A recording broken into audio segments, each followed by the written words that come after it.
Hi friends, welcome back to my channel. In last week's video, we discussed the 4 factors that most universities in America consider while giving out admissions.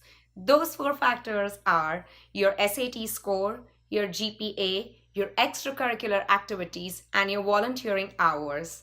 As promised, I am going to do a detailed video about each of these factors, giving out information that is not easily available. In this video particularly, I am going to discuss about SAT and give you information that is not there outside, something that can help you to get admissions in this country. So, let's get started. SAT stands for Scholastic Aptitude Test. It is a total of 1600 points and is divided into 2 sections: critical reading and writing and mathematics. Each of the section is 800 points each. Critical reading has 52 questions, writing has 44 questions, and mathematics has 58 questions, spanning over a period of 3 hours. There is also an optional essay section, which I will discuss shortly towards the end of this video as to why you should or should not take the essay. SAT score is a deal breaker. Most good universities in America recommend that you have a competitive score on your SAT because they consider that as a judgment of your aptitude. Thus, it is extremely essential for you to score well on this test. The best time to take SAT is in your 11th grade or your junior year of high school.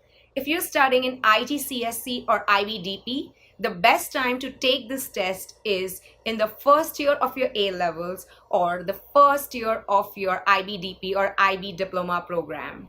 How much time should you spend preparing for SAT?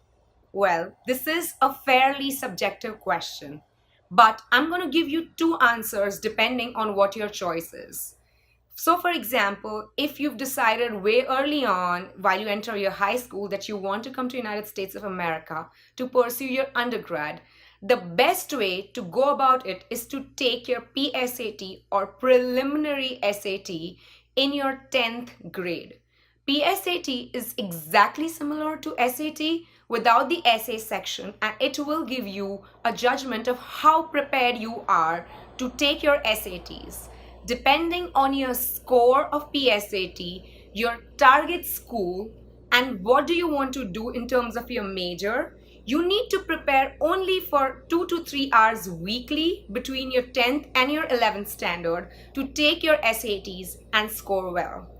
However, in a case where you just decided in your 11th grade, or for that matter your 12th grade, that you want to go to United States of America, we recommend that you study for at least 1.5 hours or 90 minutes for 5 days a week for 12 weeks. So, if you do the math, it comes to about 90 hours of intensive preparation on your side. Please note that these 90 hours are just self-study and it does not include the time you spend in learning and understanding concepts, whether it is by yourself or whether it is while you go to some tutor to understand. It is also not including the time you spend to take mock tests. I highly recommend that everybody takes at least 8 mock tests in the same setting as you would take your SAT. So, SATs are usually administered on a Sunday morning. What you should be doing is getting up at the same time and taking the test at the same time as if you were taking a real test. You don't break the sections, you don't have an access to computer, laptop, phones, whatever. You take the test as if you were taking the real test. This helps in rewiring your mind to understand how the environment will be when you take SATs. Also, make sure that after you take the SAT, you spend your time with your tutor or do some self-analysis to find out where exactly you went wrong so that you can improve on your grades the next time you take your SATs. So what book should you be referring to while you study for your SATs? The number one book that I recommend to all my students is the Official Study Guide by the College Board. College Board is the institute that sets up the SAT paper, and thus it is very effective to study from this book. I will provide the link to this book in the description box below so that you guys can see and order it. This book pretty much has all the concepts that you're looking for and 8 mock papers along with the concepts. If you're looking for some additional mock papers, the College Board website, which is also in the description box below, has 2 additional mock papers which can be used. Besides this, a site that I highly recommend to my students is Khan Academy, because College Board has partnered with Khan Academy to come up with problems that are at the same level as the SAT, and it can highly help you out. If you are a student at Kaplan or C2 Education, we have a lot of resources out there that can help you. If you are a student at my personal tutoring, I also have a lot of resources that I have from my personal bank and my experiences that can be of help. I see a lot of students these days refer to Barron, or for that matter, a lot of other crappy books that are available on the shelf. I do not recommend these books. I insist that you do not study from these books, because even though they give you an impression that they are of the level that College Board sets the SAT paper at, they are not, and they are only going to detract you from your path. So stick to your books from College Board, stick to Khan Academy, hire a good private tutor or go to a good institute, solve problems that come from these institutes, and you should be good to go. So what are the schools that usually give more preference to SATs? Well, as I said, there is no alternate to getting a good SAT score if you want to get into a good school. However, I'm going to tell you this little secret that nobody else will. I have been in touch with so many admissions counselors, and I can tell you that usually when you're looking at a program from a good public school with a good ranking, most of these schools look at your SAT score given you have a good GPA.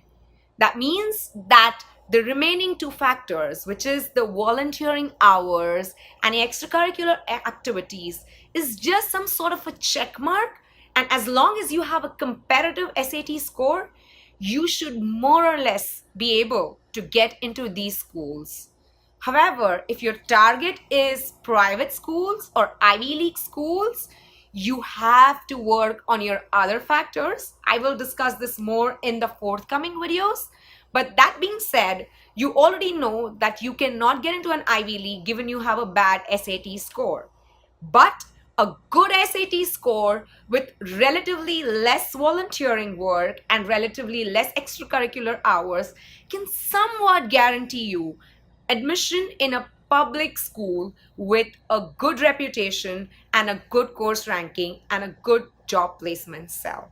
This is just purely research and can be subjective, but this is what my experience with all my students tells me. Last but not the least, should you take that optional essay in the SAT? Should you prepare for that essay? Well, there is a very subjective answer to this. If you're looking to major in majors like engineering, international relations, business, etc., no college cares how good you are at the essay. However, if you're looking for majors like journalism, English, literature, performing arts, visual arts, perhaps the college might consider your essay. So, my advice is that you should take your essay irrespective of whatever major you go to. However, how intensely you prepare for it depends on what major you take. So take it just in case any college has a restriction that you should be taking essays so that you don't miss out on a school. But how much you prepare for it depends on your major. One last tip before I sum up this video is about TOEFL, or Test of English as a Foreign Language. If you are an international student wanting to come to United States of America, most universities ask you to take TOEFL or IELTS, which is the other exam for English. So make sure you're also prepared for TOEFL if you plan to come here. This is it for this video. Hope you guys found the information in this video pretty useful. If you have any more questions, please mention in the comment section and I'll make sure to answer your questions. Please like, share and subscribe to my channel. In the next video, I will be dealing particularly with GPA or grade point average. What is a good GPA? How do you maintain a competitive GPA? What do you do if you screwed up GPA to make sure that you can cover that up, and many other factors. This is Rima signing off for this week. Hope you guys have a wonderful week ahead. Please share the word, please spread the word, please like it, and see you guys next week. Bye bye.